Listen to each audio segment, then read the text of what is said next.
भाभी थोड़ी दाल देना।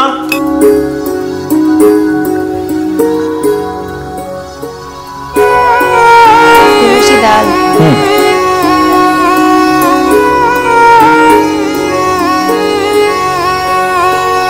सोचिए आपको ना बहू, हमारे को ना चाहिए, जब चाहिए भी तो बोल देता है। रमेश बेटा, कब मारे को मेरे पोते पोतियों का मुंह देखने को मिलेगा? कब इस घर में बच्चे की किलकारियां गूंजेंगी? 3 साल हो गए थारी शादी को। भैया आपको किसी अच्छे डॉक्टर की सलाह लेनी चाहिए। हाँ रमेश, छोटा सही कह रहा है। हमारी उम्र के लोग मोहल्ले में अपने नाती पोतों के साथ उछलते कूदते नजर आते हैं। मुझे कब अपने पोते पोती का मुंह देखने को मिलेगा?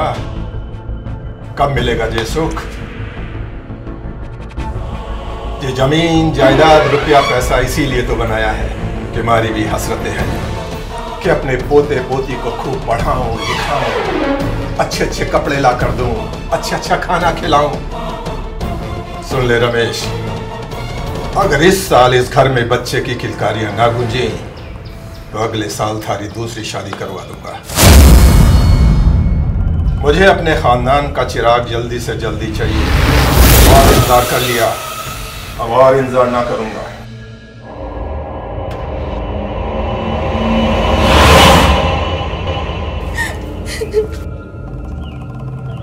तुम लोग मेरा मुंह क्या देख रहे हो? खाओ खाना। हाँ।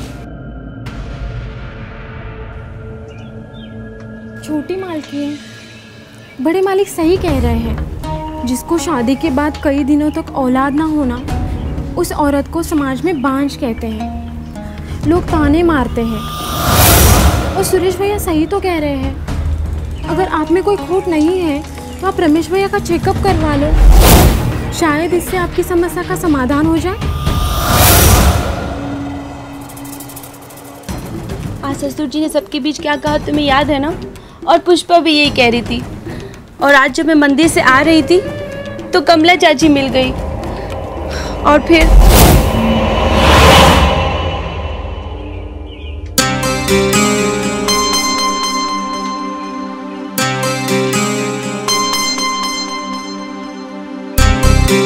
अरे कमला चाची नमस्ते। नमस्ते बेटा, नमस्ते। कैसे हैं आप? बस मैं तो ठीक हूँ, और तू सुना? बस मैं भी ठीक हूँ चाची। अरे बेटा नीतू, ये तो बता क्या मांगने जाती है भगवान से? अपने परिवार की खुशहाली चाची। कैसे खुशहाल रहेगा तुम्हारा परिवार जब तक कोई छोटा बच्चा नहीं होगा? बस यही पुकार मेरी भगवान सुन ले। भगवान तेरी पुकार सुनेगा, इस चक्कर में तू कब तक बैठी रहेगी? तेरी शादी को 3 साल हो चुके हैं। कहीं रमेश तुझे बांझ समझकर दूसरी शादी ना कर ले। वो कैलाश काका है ना, उनके बेटे रवि के यहाँ 2 साल औलाद ना होने पर अब उनके यहाँ 2 बच्चे खेल रहे हैं। भगवान ने दिमाग दिया है ना, चेकअप वगैरह करा।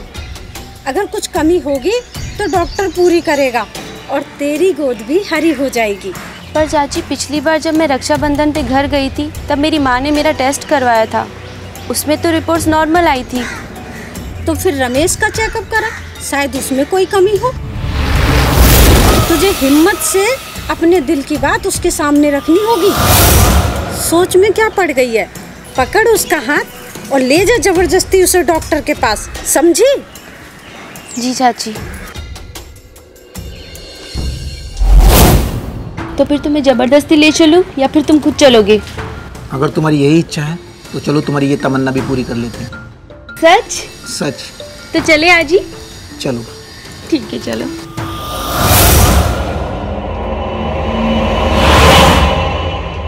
पता है बड़ा अजीब टेस्ट था ये। नर्स ने मुझे एक शीशी देकर कहा कि बाथरूम से जाइए और इसे भर कर लाइए। मुझे बड़ी शर्म आई यार। इसमें शर्म की क्या बात है? तुम्हें पता है ये सब कुछ मैंने तुम्हारे कहने पर किया है। अगर मुझे पता होता बाथरूम में जाकर ये सब करना पड़ेगा तो मैं ऐसा बिल्कुल नहीं करता। खैर, कल रिपोर्ट के बाद में पता लग जाएगा हम दोनों माँ बाप बन सकते हैं या नहीं। गांव वाले तो गांव वाले, अब तो तुम्हारे दोस्त भी तुम्हें ताने मारने लगे हैं। वो लोग अपना काम कर रहे हैं और हम अपना काम करेंगे। भरोसा रखो नीतू, सब ठीक हो जाएगा। आप चलें? चलो।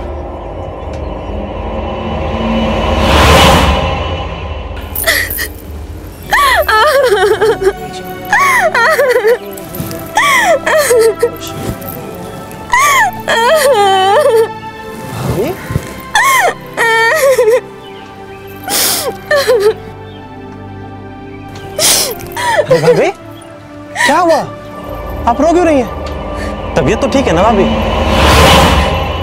क्या तबीयत ठीक है? तुम्हारे भैया की टेस्ट रिपोर्ट आई है और वो नेगेटिव है। वो कभी बाप नहीं बन सकते। मुझे तो डर है कि कहीं तुम्हारे भैया खुदकुशी ना कर ले। नहीं भाभी, हम उनको बताएंगे ही नहीं। अरे ऐसे कैसे नहीं बताएंगे देवर जी? देवर जी, अब तुम्हारे भैया की शान और इज्जत सिर्फ तुम्हारे हाथ में है। हाँ भाभी, मैं भैया को झूठ बोल दूंगा कि रिपोर्ट बिल्कुल ठीक है। लेकिन ऐसा कहने से वो थोड़ा ना बाप बन जाएंगे। मैं जानता हूँ भाभी, लेकिन भैया को इस सदमे से बचाने के लिए मेरे साथ साथ आपको भी झूठ बोलना पड़ेगा भाभी। लेकिन कभी ना कभी तो ये भेद उजागर हो ही जाना है ना। तब की तब देखेंगे भाभी, बस आप रोना बंद कर दो।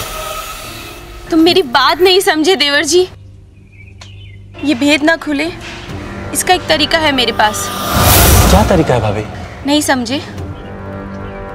कैसे देवर हो तुम जो मेरी बात भी नहीं समझ रहे हो? इसमें समझने को क्या है भाभी? नहीं समझे? नहीं। इधर आओ, मैं समझाती हूँ।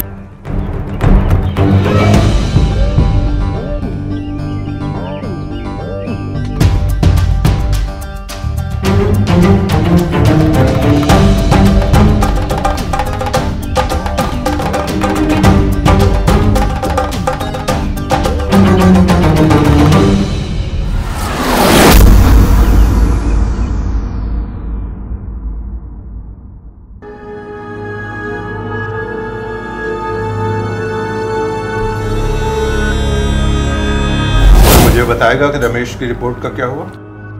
ससुर जी, हम माँ बन सकते हैं।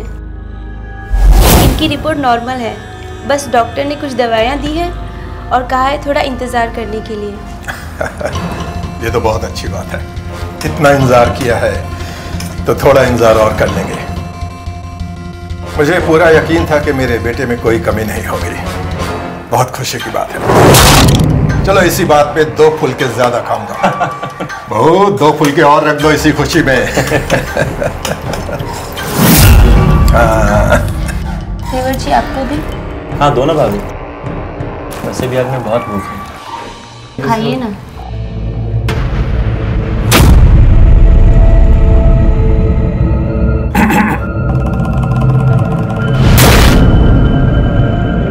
हाँ बाबूजी, आज रात को मैं दूसरे शहर जा रहा हूँ। लेकिन अचानक इस वक्त? बाबूजी, शायद आप भूल रहे हैं, कल सुबह हमारे केस की तारीख है, तो वकील साहब को सब कुछ मिलकर बताना है फिर से। हाँ हाँ हाँ, लेकिन उसके लिए सुबह चले जाना। नहीं बाबूजी, मैं कोई हड़बड़ी नहीं चाहता। मैं चाहता हूँ कि आज निकलूँ और आराम से पहुँचूँ। ठीक है, तो जाओ, संभल के जाना। हाँ ठीक है बाबूजी। हाँ।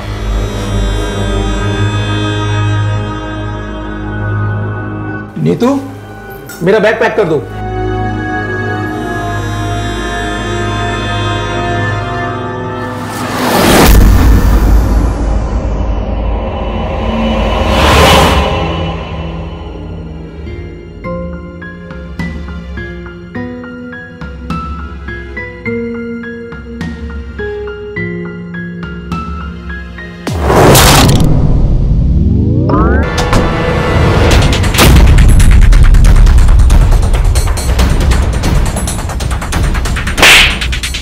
भाई की पत्नी के साथ ये सब करते तुझे शर्म नहीं आई? मुझे तुम दोनों पर शक तो उसी वक्त हो गया था जब मैं खाना खा रहा था, लेकिन मैंने सोचा कि मैं तुम दोनों को रंगे हाथों पकड़ूंगा। और बहुत तुम अपने पति को धोखा दे रही हो। अगर रमेश को ये सब पता चल गया तो तुम तो दोनों भाइयों का गला कटवा दोगे। ससुर जी, ऐसा कुछ नहीं जैसा आप सोच रहे हैं। वो बात दरअसल ये है बाबूजी कि भैया की रिपोर्ट निगेटिव आ गई है और वो कभी भी बाप नहीं बन सकते। और अगर भैया को पता चल जाता तो वो फांसी लगा लेते। यही सोचकर भाभी और मैंने ये कदम उठाया। हाँ ससुर जी, अगर आपको यकीन नहीं है तो हम आपको रिपोर्ट दिखा सकते हैं। बस बस, मुझे और किसी सफाई की जरूरत नहीं है। ससुर जी, हमें माफ कर दीजिए। उनकी जान बचाने के लिए हमें यही रास्ता दिखा। बस एक बात का तुम दोनों ध्यान रखना, ये घर की बात है और घर में ही रहे, बाहर वालों को पता न चले। और रमेश को तो किसी भी तरह नहीं।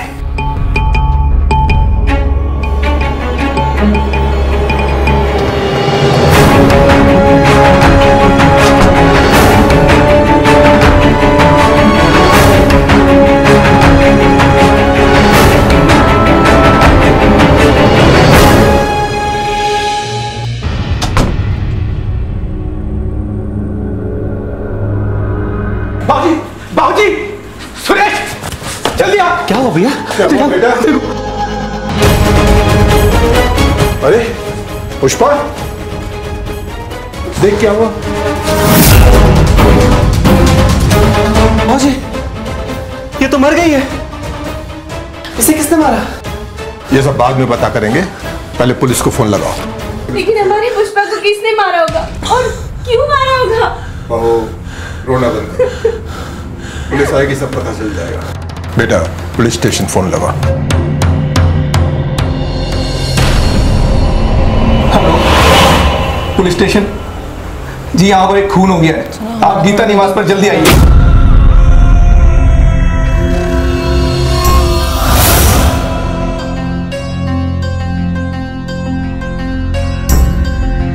हटिए आप लोग, साइड से हटिए। कांस्टेबल, घर की तलाशी लो।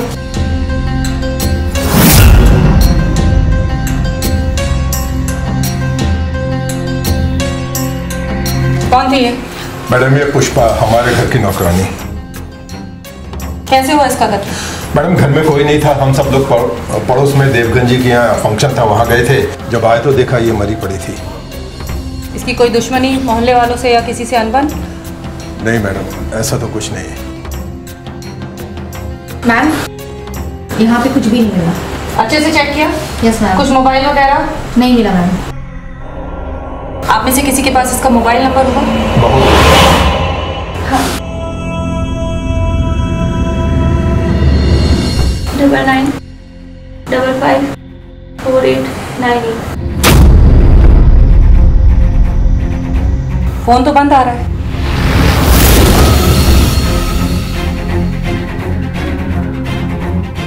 पुष्पा की किसी से कोई दुश्मनी या कोई अनबन? ऐसा तो कभी सुना नहीं इसके बारे में। तो फिर कत्ल किसने किया? मैडम,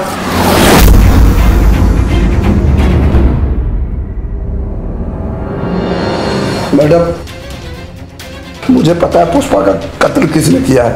आपको कैसे पता? अरे शंकर, एक मिनट, आपको कैसे पता? मैडम, पुष्पा मेरी बीवी है। मैं उसे मना कर रहा था, लेकिन वो मानी नहीं मैडम।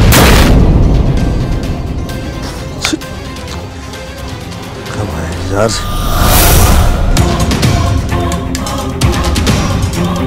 अरे शंकर। अरे ऐसी हरकत क्यों कर रही है? पागल हो गई क्या? अरे तुम भी देखोगे तो तुम भी खुशी से पागल हो जाओगे। अब हम नौकर नौकरानी नहीं, सेठ सेठानी बनेंगे। सेठ सेठानी? वो कैसे? ये देखो, दिखा?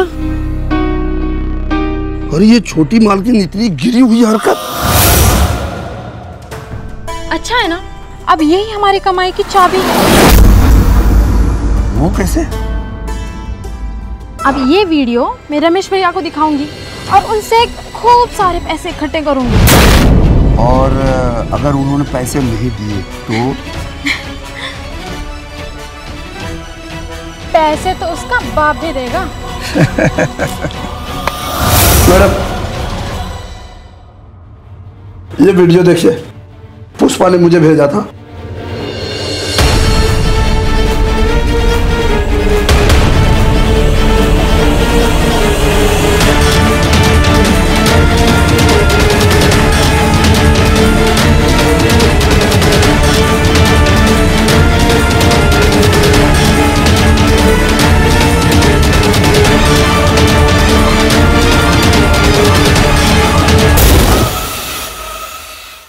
मैं बताती हूँ कि इसका कत्ल कैसे हुआ।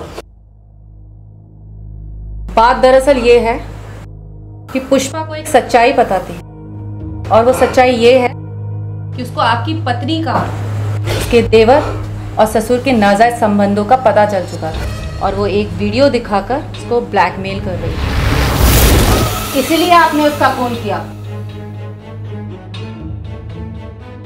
Constable, arrest. रुक जाइए मैडम, नीतू निर्दोष है, उसने कोई कत्ल नहीं किया। मैं बताता हूँ सच्चाई क्या है। मैं फंक्शन के लिए और भी लेट हो रहा हूँ आज। क्या? कितना लेट पहुंचने वाला हूँ? पुष्पा, तुम और इस वक्त तुम्हें नहीं पता हम फंक्शन के लिए जा रहे हैं और मैं लेट भी हो रहा हूँ। तुम यहाँ क्या कर रही हो? भैया भैया इधर आइए ना, मुझे आपसे बहुत ज़रूरी बात करनी है। जरूरी बात? हाँ। कौन सी जरूरी बात? आपके घर में कहानी चल रही है। कहानी? इस घर में? कौन सी कहानी?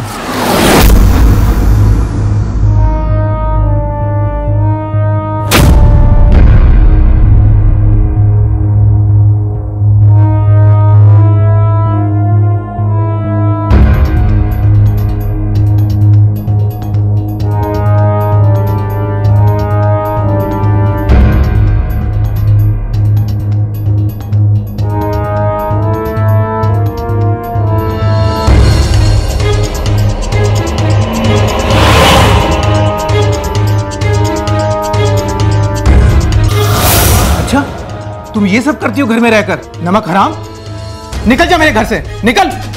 और जो तुम ये गंदे वीडियो शूट कर रही हो ना, ये नीतू को आजादी मैंने दी है, क्योंकि मैं नामर्द हूं, मैं कभी बाप नहीं बन सकता। नीतू बदचलन नहीं है, ये बात बाहर नहीं जानी चाहिए, वरना हमारे घर की बहुत बदनामी हो।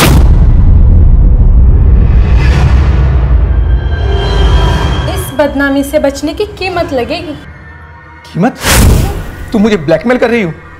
डिलीट करो ये वीडियो, ये मोबाइल मुझे दो। मैं कहता हूँ ये मोबाइल मुझे,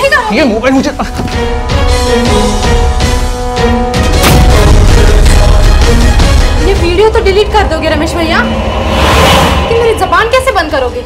वो भी मैं बताता हूँ।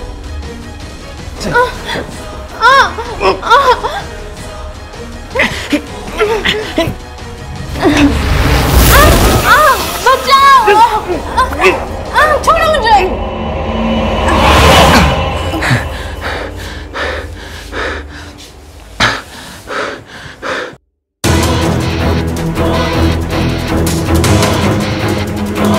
इसका क्या करना? सबसे पहले डिलीट मारता हूँ और इसको कहीं फेंक देता हूँ।